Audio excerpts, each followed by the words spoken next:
Right now might just be the best time to be a WoW fan since the game released. May have taken most of a decade or two, but Blizzard seems to be announcing what's sizing up to be not just the next good expansion, but the next 3. And depending on your definition, they might have also announced Classic Plus. How's it going, everyone? I'm Soulstace, and with BlizzCon2023 coming to a close this last weekend, there is a ton of news and content laid out on World of Warcraft's very near future. I'll try to chop this video up with appropriate timestamps, but no matter what you're here for, we've got a lot to get into. But before we get into that deep dive, guys, please scroll down and hit that like, subscribe, and bell icons. They really help me out a ton, and it helps me find out what you do like from me and what you don't like. Speaking of, this entire video format is a little experimental for me, so let me know what you think in the comment section below. So, BlizzCon. Let's start with the opening ceremony. What's up, BlizzCon? So right out the gate, World of Warcraft's executive producer Holly Longdale hits the stage in a sweat because security is still hot on her trail after she stole the Scarlet Witch cloak straight off the set of WandaVision. I'll be honest, at first I thought it was mega cringe, but the longer I look at it, it kind of grew on me. Not bad, Holly. I'd rate it 6 out of 8 turtles making it to the water. Nice job, golf clap. From there, she basically does 3 things that are noteworthy. First, she showed off Hurricane's ability to continuously carry Blizzard's entire animation studio on his back. Just beautiful work as usual, Hurricane. And that's all that really happened there, because what Blizzard hired Hurricane to make was a Cataclysm Classic trailer.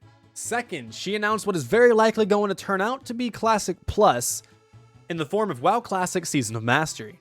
But in the form of Season of Discovery. And before you write this one off, no, it isn't at all like Season of Mastery. In Season of Discovery, Blizzard decided to play extreme egg hunting by hiding new class abilities in special locations across Azeroth. That's right, find the right spot and your little gnome warlock will have found the new ability to become a 6-foot-tall blacked out demon with a BBDC. That is to say that Metamorphosis is hidden on the map somewhere, and it enables warlocks to tank. Not to be tankier, not to be more tank-like, to become the tank. Many things like this are hidden throughout the world, like the mage's newfound healer abilities and the Ret Paladin's missing damage to be relevant. Some other notes that make this different from the base game are the new max level of 25. Each new level cap, including our starting cap of 25, comes with their own new endgame. With each level raise, new secrets and gimmicks will be added to the game until presumably we finally loop all the way back around to level 60 with a brand new, completely different looking Classic experience. But it's not just new abilities never before seen being added to Classic every season. During this Season of Discovery, Blizzard is also adding a new 10-man Black Fathom Deeps. This includes some familiar enemies, but also completely overhauled ones, new boss fights, new mechanics, and most importantly, new items as rewards. They also heavily hinted at adding new content or entire raids for Scarlet Monastery, Nomergon, and the Karazhan Crypts. Well, that's it for today, guys. We're looking forward to... Oh, okay. That shouldn't be here. That should definitely... Okay, sorry, we should have... Okay.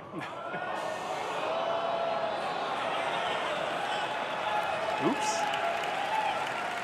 Now, if new abilities, a new endgame, and a new raid weren't hype enough, they weren't done yet. WoW Classic Season of Discovery launches in a few short weeks on November 30th. Oh yeah, by the way, retail is getting another patch, I guess? Woo, yay! Anyways, here's Green Jesus.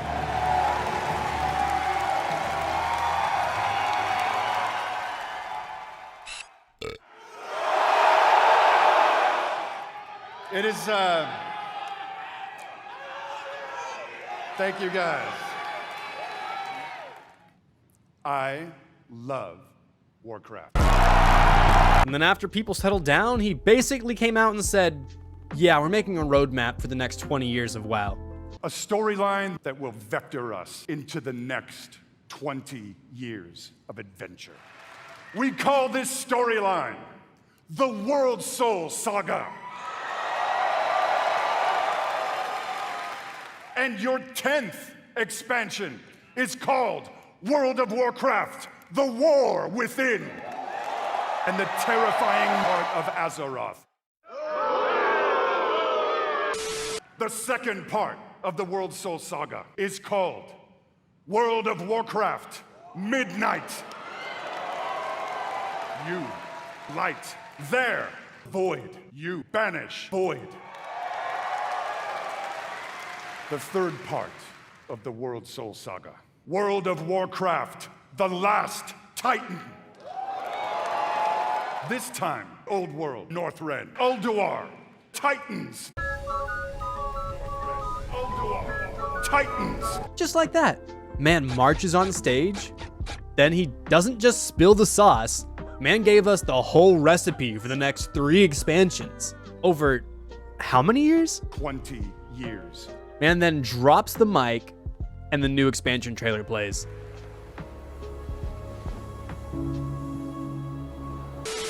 Let me just save you the trouble here, okay? Basically what happens here is Anduin is being a little bitch and shit, wallowing in his feelings like a pussy, when Jaina keeps Thrall Metzen through a portal to go cheer him up, and Anduin is all, go away. And Thrall's like, boy, quit this Piccolo ass shit, staring out a wasteland, licking your wounds. Come on, Shadowlands wasn't that bad. Shut up, you're not my real dad. Oh, here we go. You don't know what I've been through. How many times I had to run Torghast? I kinda had fun in Torghast. Then, after the cinematic, the Scarlet Witch says, oh, by the way, the next expansion will come with new zones, dungeons, and raids, some things called delves, warbands, and hero talents that we'll get to later, a new dwarven allied race. They're going to be neutral, by the way. That's right, horde dwarves, and all flying mounts will get dynamic flight. See you next year. Then she drops the mic and continues evading police. Afterwards, we gotta sit through some weird K-pop shit, I guess, and more mobile games. Do you guys not have phones? Yeah, you guys all have phones, right? World of Warcraft, what's next? This guy who does this thing comes out and says...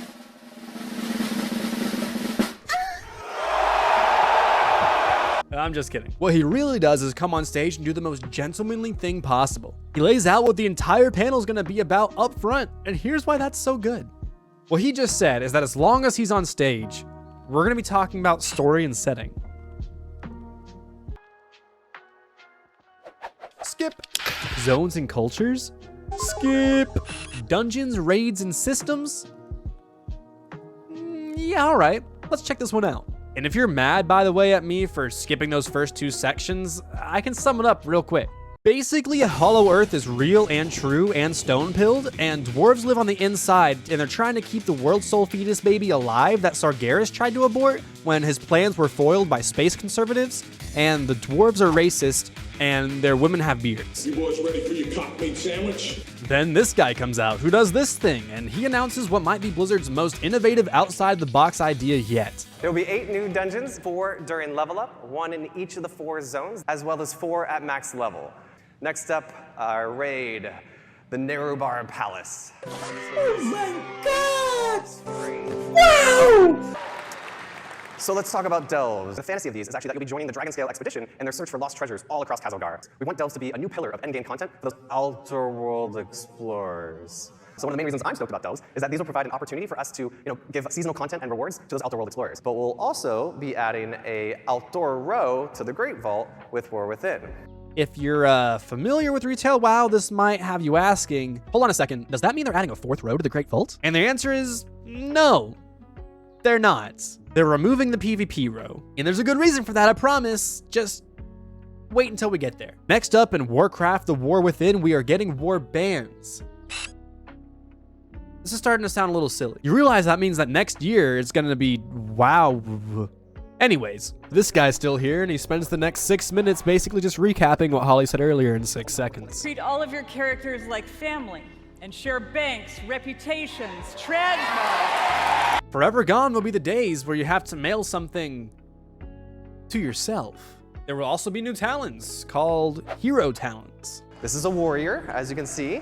These are the 3 hero talent trees that they'll have available: Mountain Thane, Colossus, and Slayer. Hello, button bloat, my old friend. There will be 3 sets of them per class, and each one plays on the theme of residing in between 2 specializations. That means, as any given spec, you'll only ever be able to pick 2 out of the 3 hero talent sets. The exception, of course, being druids and demon hunters, who are a bit special, so theirs will look a little different. You'll earn 1 talent point each level from level 71 to 80, and you'll be able to get 10 talents in total with several choice nodes. You can change these on the fly like normal talents. And for those of you who are warrior mains who are noticing how this guy just specced into throwing multiple storm bolts at once, I swear to God, if you fuck up my rogue stun DRs, I will fucking find where you live and I will cut. Oh hey, this guy. You might know this guy. He's that one guy. Look, he did the thing. That other guy who did the thing didn't say it well enough. So let me give more detail. All delves scale in difficulty depending on how many people fill your party with a max of 5. And you can do them with any role or spec combination. Doesn't matter if it's one tank, no tank, all tanks. It all works. Also, all of these encounters will be accessible in the open world via fucking Dark Souls fog wall. But they are seamless. When you walk up to, this, as I'll show in a second, a fog door at the entrance to a cave, at the entrance to a structure, you're just gonna walk in, no loading screen, and now you're in a delve.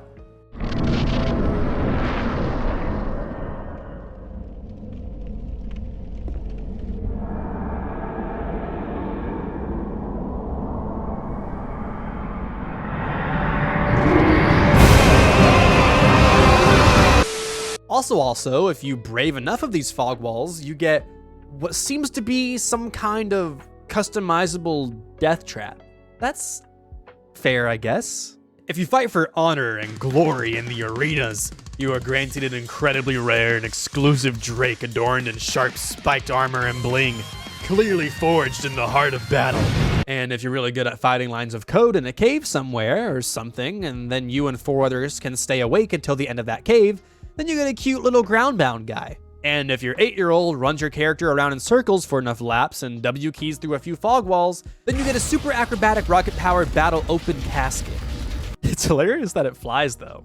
Even Blizzard thinks PvE is lesser than the mode designed to turn accessibility up to 110% for grandparents and infants. Outer World Explorers. Blizzard wants these delves to be a new endgame pillar, so they are replacing the PvP row in the Great Vault. That's right, that means that the Great Vault is now wholly and entirely useless to PvP Andes like myself. But is that really such a bad thing? Upon first hearing this, I'm given almost a fight or flight response to the prospect of not getting my beautiful new shiny purple every week for the arenas. But after taking a step back, I think this is a good thing. It might even be the best case scenario, because by removing PvP from the Great Vault, Blizzard has effectively removed the treadmill that all PvPers were forced to run on, or at least really slowed it down. You no longer have to grind out 5,000 honor from rated PvP every single week on every single ult. Now it's just 550 conquest. Not only does it respect our time and remove much of the grind to gear, but also no more getting unlucky on the Great Vault for the nth week in a row while everyone else is getting fully juiced up by week 2 or 3. And as a side effect of this change, catching up later in the PvP season has been made actually possible with the removal of the Great Vault, especially for those who like fighting real humans and lines of code. They never have to pick between the best in slot rating items and the best in slot arena items ever again. Moving on from delves into warbands, Ian presented us the concept of warbound until equipped. This is basically a new option added to be alongside bind on pickup and bind on equip. Warbound until equipped basically means that it's bind on pickup, but you can still send it to your ults. The idea here being that hand-me-down items which you would normally vendor might now actually be usable by the other characters. This is a really big deal for those who fight robots for fun, and again, is another step towards respecting players' time. Also, do you remember the racist Hollow Earth dwarves with bearded women? Well, here they are. This might be a neutral race, but don't you degens start crawling around our beautiful horde capitals, alright? You keep that freak shit in Goldshire with all the other furries and zoophiles where they belong. Blizzard already gave us enough degeneracy with these little cracked out Neopets yiffing in every corner. Dynamic flight doesn't really have much to be added on here. All flying mounts will get dynamic flight next expansion, and you will be able to fly from the start of the expansion just like Dragonflight. And at max level, you will obtain the ability to switch between dynamic flying and the classical TBC flying. All right, finally. Did you guys hear about the new quirked up skibbity busting it down sexual style on jaw, no cap, just facts, no printer, but fully rizzed up and goated with the sauce on TikTok? All right, boomers, our time is now. I've just finished the Zoomer banishing incantation. We're the only ones left with the attention span to make it this deep into the video. And for that, I salute you. If you were alive long enough ago to remember standing in the cold for midnight releases when games required you to buy them in person, use the code pouring1out for the boys in the comment section below for those of us who couldn't make it this far in the video. It's time for the WoW Classic What's Next panel. Check out this girl. She does this thing. Woo, she does friends. They do these things. Wow. So what's new? So, you know, WoW Classic was announced at BlizzCon 6 years ago. And ever since that day, the team worked really hard. Our journey will continue into Cataclysm Classic in 2024. I sleep. Oh no. The entire first panel was just, yes, Cataclysm Classic is coming out. Yes, an official solo self-found will be added to hardcore. Okay, bye. It's not a great start. So now, I know everybody wants to hear more about the Season of Discovery, so I'm gonna bring in Josh Greenfield. Thank you. Okay, hold on. This could still be good. Look, it's that guy. Remember? From the thing. It's time to find out right now. Is this Classic Plus or Classic Minus? Wow, look at this crowd. All right, so BlizzCon goers waited a day and a half for this. I waited about 2 hours for this. And you, my dear viewer, waited about 25 minutes for this. All for this guy to give one more bullet point than it takes licks in total to reach the center of a Tootsie Pop. But let's see what they got. Discoveries hidden throughout the world. Cool. Level banded content phases. Okay, so this is gonna release incrementally with phases like OG WoW. New endgame activities. Well, damn, I'd sure hope so. And new rune abilities. Okay. Kind of promising, actually. Let them cook. Let's let them cook.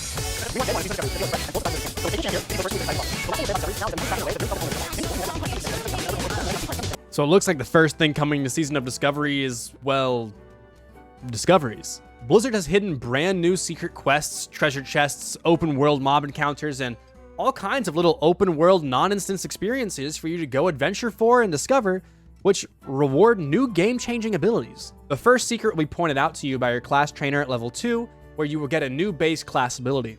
Here you see paladins at level 2 would already evolve past pure auto attack rotations and achieve one-button rotations.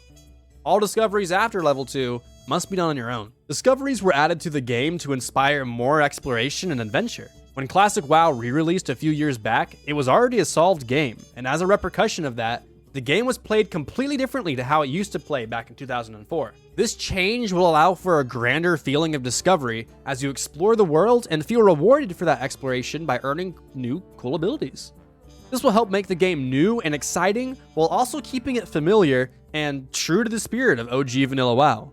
And to keep the new and exciting feeling running as long as possible, Season of Discovery will launch with no public beta or PTR. In order to preserve this sense of discovery, we will not be holding a public beta or PTR for Season of Discovery. And you know what that means. Bugs on bugs on bugs, making for a grand time. Or an Aberame.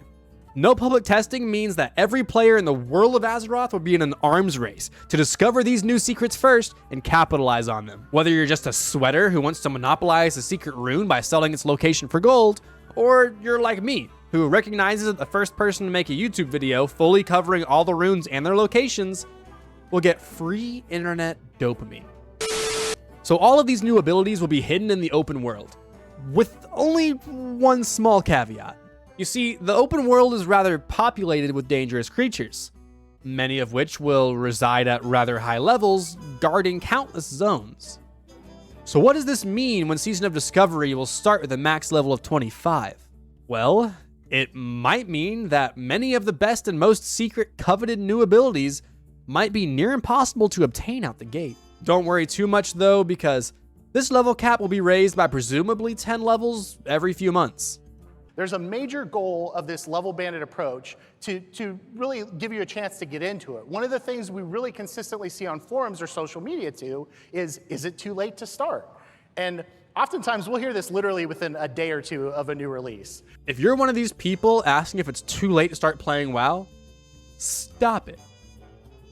Get some help. Shit's been out for almost 20 years. It's probably older than half of you watching this video. It's never too late to hop on the WoW train. Just start playing. Do it. Log on right now. Pull out your credit card and buy the expansion so you can buy game time, so you can play the game, so you can buy gold to play the game, more just to let Blizzard buy your soul. Come on, you'll totally be able to quit later. You'll totally be able to put it down. You'll be able to put the game down, I promise. Come on, bro. Buy the game, bro. It's just one time, bro. Buy the game. Just one time you'll buy the game. It'll be fun, I promise. Let's go. In and out. 20 minutes adventure. 10 years later.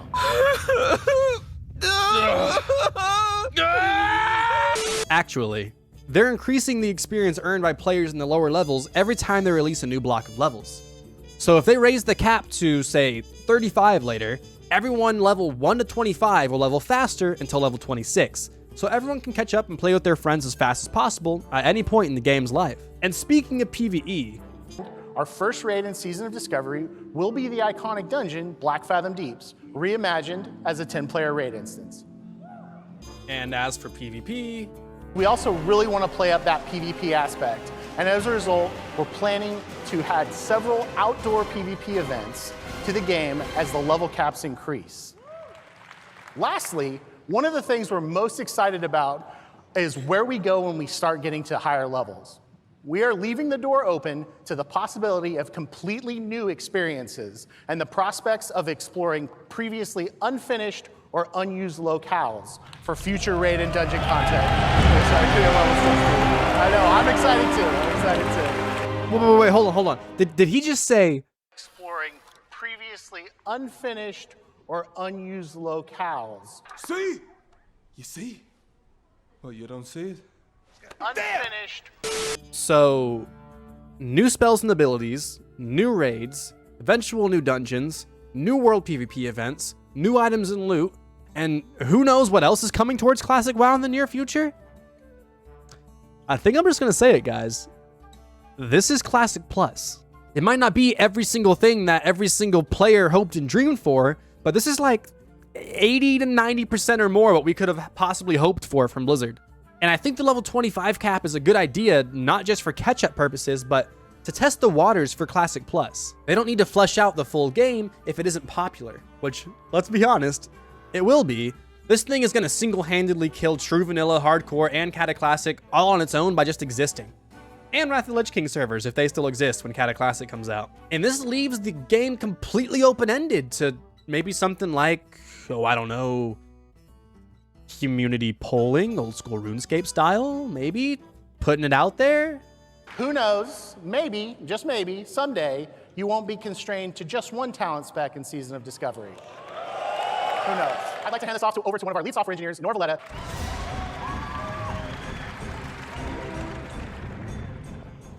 Thanks, Josh.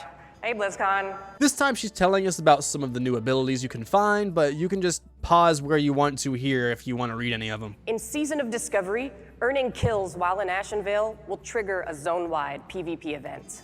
Earn honor to unlock best gear in-game. When players are killed in Ashenvale, many camps are erected as you wage a war of resources against the enemy faction. Many bosses buff the main big boss, so killing them first will make the final boss weaker, which instantly wins the game, awarding some of the best PvP level 25 endgame loot available. Sounds familiar, much like Alterac Valley. Yeah, because this basically is just Alterac Valley. But it's in the open fucking world! How big of a war can be fought in that kind of a battleground? Well, knowing Blizzard servers, probably only about 40 people at once maximum, but maybe they'll have a solution for that? Maybe I'm just on copium. You'll also be able to earn a mount, which you can actually use at level 25, but only in Ashenvale. It will increase your speed by 50%, giving you the extra boost you need to seek and destroy the enemy. Okay, wait, hold on. So, put your tinfoil hat on with me for a second here. Maybe I'm having too much faith in Blizzard, but if they want to give players a 50% speed mount, specifically for this zone-wide PvP event, that's going to drastically shrink how large the zone feels to players. Surely we can imagine, especially when this content is fresh, that there's going to be a ton of players pushing for that gear. If they want to make the zones feel even smaller, and they know it's already going to be crammed full of people, surely they would have thought about this and will do something. Right? Well, that's it for today, guys. We're looking forward to... Oh, okay. That shouldn't be here. Okay. That should definitely...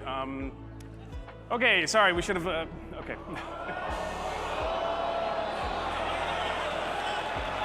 Oops. And that's it. Just like that, man marches on stage. Then he doesn't just spill the sauce. Man gave us the whole recipe for the next 3 raids. And that's everything we know about what's coming in WoW's not too distant future. At least all of the important bits. But what do you guys think? What was your favorite announcement to come out of Blizzard? What do you think about this new video style I'm experimenting with? Does Thrall and Anduin talking about their feelings for 4 minutes count as a good expansion cinematic? Be sure to let me know what you think in the comment section below. And while you're down there, guys, please hit that like, subscribe, and bell icons. They really help me out a ton, and I really appreciate it. Plus, it's free, you know? So just hit the subscribe button. Come on, just